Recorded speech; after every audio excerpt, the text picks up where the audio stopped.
کل پاکستان کی تاریخ کا انتہائی سیاہ دن تھا، مارشل لاؤں کی طرح کا دن تھا اور ضیاؤں کی طرح جس طرح سے ڈکٹیٹر تھا وہ دن تھا، کیونکہ پورے پاکستان میں جو صحافیوں کی تنظیمیں ہیں اور جو فریڈم آف ایکسپریشن اور فریڈم آف پریس، یہ آرٹیکل 19 میں 2 بنیادی گارنٹیاں دی گئی ہیں جن کے نیچے ہر آدمی کو بولنے کی اپنے لیے آزادی ہے، اور علیحدہ سے لکھا ہوا ہے اس آرٹیکل 19 میں کہ جو فریڈم آف پریس ہے اس کو انشور کیا جائے گا، یعنی ہر حالت میں پریس آزاد ہوگا۔ کل ہم جس کو فیشسٹ حکمران کہتے تھے اس نے ثابت کیا کہ وہ سب سے بڑا اس وقت دنیا میں فیشسٹ نظام ہے، اس کا وہ اردلی ہے، اس لیے کہ میں نے یہ منظر جدید تاریخ میں کبھی نہیں دیکھا کہ کسی پارلیمان کے سامنے صحافیوں کے اوپر پولیس حملہ آور ہو جائے، ان کو دھکے مارے جائیں، ان کو کانٹے دار تاروں پہ گرائے جائیں، ان کو گرفتار کرنے کی کوشش کی جائے، ان سے ہاتھا پائی کی جائے، اور جو صرف کوئی انہوں نے سیاسی ایجنڈا نہیں پیش کیا،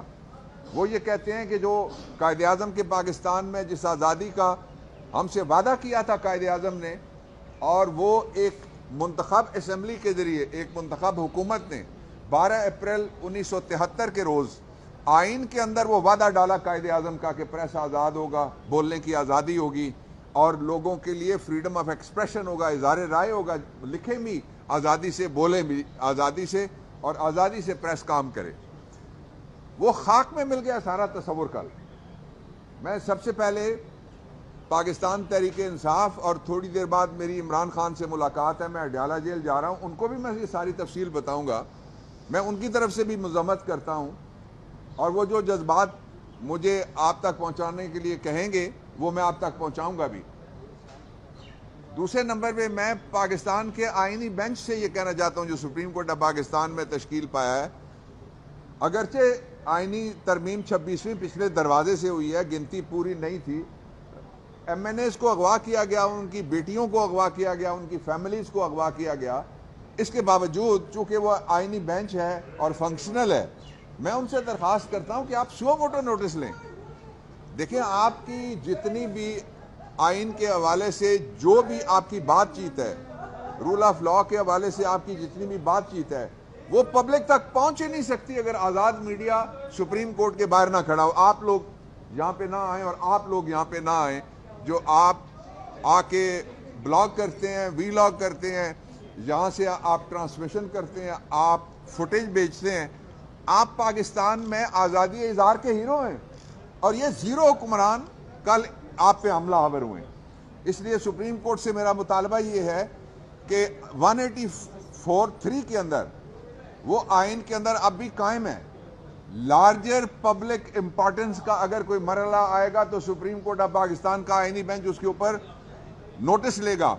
آپ اندازہ لگائیے کہ ایک ملک کا جو پورا پاکستان میں فریڈم آف ایکسپریشن کا، اور 19A بھی میں اس وقت لا منسٹر تھا جب ہم نے آئین میں اس کو داخل کیا، وہ یہ کہتا ہے کہ انفارمیشن تک رسائی، ایکسیس ٹو جسٹس کی طرح، جس طرح انصاف تک رسائی کے لیے سپریم کورٹ بولتا ہے، اسی طرح بنیادی حق ہے لوگوں کا کہ انفارمیشن تک رسائی ان کو، آپ نہیں ہیں تو انفارمیشن پہنچے گی نہیں۔ پھر تو وہ ہے سرکاری ٹی وی جو بجلی کے بل آپ کو بھی بیچتا ہے، مجھ سے پیسے کاٹتا ہے، وہاں پہ 100 کے قریب بٹھائے گئے ہیں وہ لوگ جن کو بھرتی کرنے کے لیے کوئی مقابلہ نہیں ہوا، کسی جگہ کوئی اوپن کمپٹیشن نہیں ہوا، وہ سرکاری ادارہ، پیسے ہمارے ہیں بھائی، بندے تمہارے کیسے بیٹھے ہوئے ہیں وہاں؟ ان سب کو ہٹاؤ تاکہ لوگوں کو وہاں پہ جو ایکسیس ٹو جسٹس والے اور انصاف والے ہیں ان کو بھی کمپیٹ کر کے پی ٹی وی میں اور اس طرح کے دوسرے اداروں میں پہنچنے کا موقع ملے۔ لیکن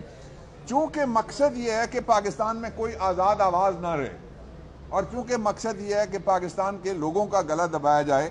تو 25 کروڑ لوگوں میں سے ایک ایک کا گلا دبانے کے بجائے انہوں نے ایفیکٹو طریقہ یہ ہے کہ وہ جو ان کی آواز اٹھاتے ہیں یا ان تک آواز پہنچاتے ہیں، وہ جو ان کو باخبر رکھتے ہیں یا جن کے ذریعے سے خبر نکلتی ہے، ان سب کا گلا دبا دیا جائے۔ تو مجھے کل کسی نے میسج بھیجا، اس نے کہا کہ آ گئی جے، فارم 47 والی آزادی آ گئی جی.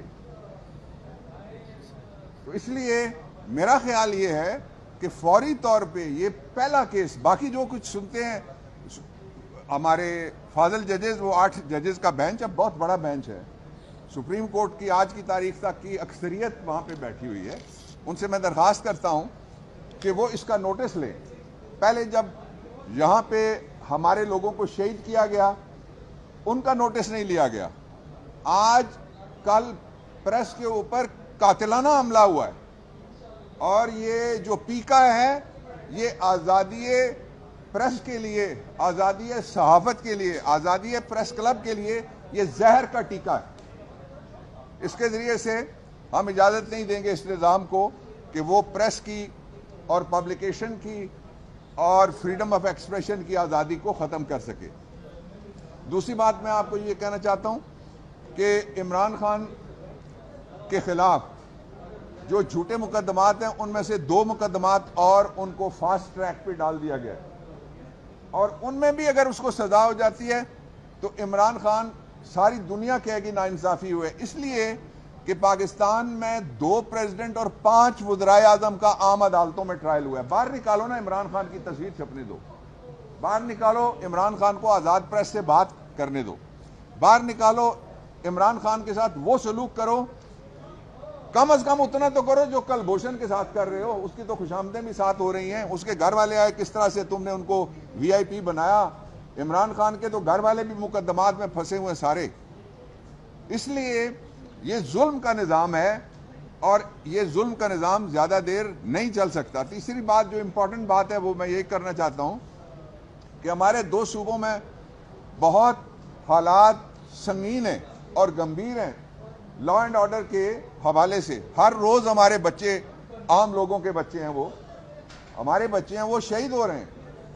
لیکن کوئی کسی کے پاس مسئلے کا حل نہیں ہے، کوئی کسی سے گفتگو نہیں کرنا چاہتا. اس طرح پتہ لگتا ہے ریاست پہ حملہ آور ہے. اس طرح پتہ لگتا ہے جس طرح ریاست کے خلاف ہے. اور ریاست کیا ہے؟ بلڈنگ ریاست نہیں ہے، لوگ ہیں. ان میں سے کچھ لوگ سرکار میں بھرتی ہو گئے، جس مرضی محکمے میں ہوں، سرکاری ملازم ہیں، اور کچھ لوگ جن کو سرکاری نوکری کا شوق نہیں تھا یا سرکاری نوکری میں نہیں جانا چاہتے تھے یا نہیں جا سکے تھے، جن کو روکا گیا ہے، وہ اکثریت میں. اس لیے 25 کروڑ لوگوں کی رائے پہ کوئی بھی قبضہ نہیں کر سکتا. دیکھیں ہم کس دنیا میں جی رہے ہیں. میں آپ کو 2 مثالیں دیتا ہوں. کل آپ دیکھیے گا ویڈیو ایک آئی ہے امریکن صدر جے ایف کینیڈی کے اوپر اسیسینیشن اٹیمپٹ کے حوالے سے، اور ٹرمپ نے آتے ہی اس نے کہا کہ جو 3 لوگ ہیں ان میں ایک ان کا سابق صدر ہے، اس نے جلسوں میں کہا کہ میں ان کے حوالے سے سارے راز کھول دوں گا، اور اس نے راز کھول دیے. اور ہم ہے کہ ایسٹ پاکستان کے حوالے سے جو ایک رپورٹ آئی ہے جو ہم نے بنائی ہے اور اس کے 2 حصے ہیں، اس رپورٹ پہ ہم بیٹھے ہوئے ہیں کہ اس سے ملک کو خطرہ ہے. ملک کو ٹوٹ جانے کے بعد کیا خطرہ ہے؟ اس لیے عمران خان نے یہ جائز مطالبہ کیا تھا کہ حمود الرحمان کمیشن رپورٹ کو، جو میں دہراتا ہوں، اس کو پبلک کیا جائے. دوسرا، جو بنگلہ دیش ہمارا ٹوٹا ہوا تارا، ہمارا ٹوٹا ہوا بازو اور ہمارا ٹوٹا ہوا جس کو بھارت کے سامنے سرنڈر کیا ہم نے، ایسٹرن ونگ ہے. اس ایسٹرن ونگ کا جو موجودہ مینیجر ہیں،